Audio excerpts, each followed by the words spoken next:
आज चाहिँ लौकाको मोमो बनाएर खाना गइरहेछौँ हामी। हेर्नु ल कस्तो बन्छ लौकाको मोमो। पहिला सुरु धुने, त्यसपछि लौकाको बोक्रा छिल्ने, छिलेर एउटा आरीमा मजाले राख्ने, स्वाई स्वाई स्वाई छिल्ने लौकाको बोक्रा चाहिँ। छिलेपछि पखाल्ने, पखालेपछि यस्तो हुन्छ। त्यसपछि चट्ट लाएर काट्ने, 2 टुक्रा 3 टुक्रा 4 टुक्रा बनाएर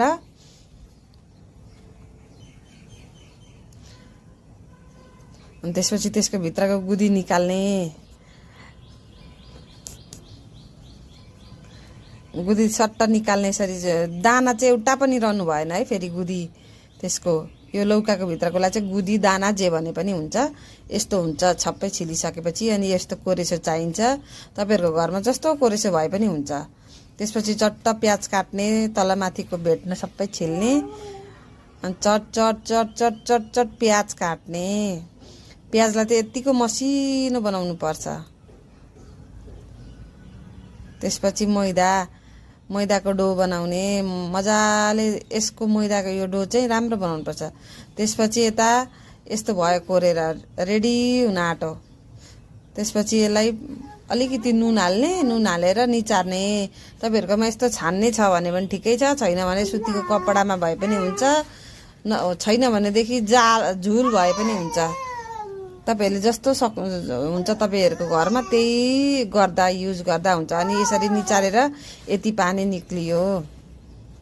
त्यसपछि चट्ट अघि काटेको प्याज हाल्ने चट्टसँगले, अनि त्यहाँबाट अदुवा लसुनको पेस्ट हाल्ने, अनि यसरी तेल झान्ने।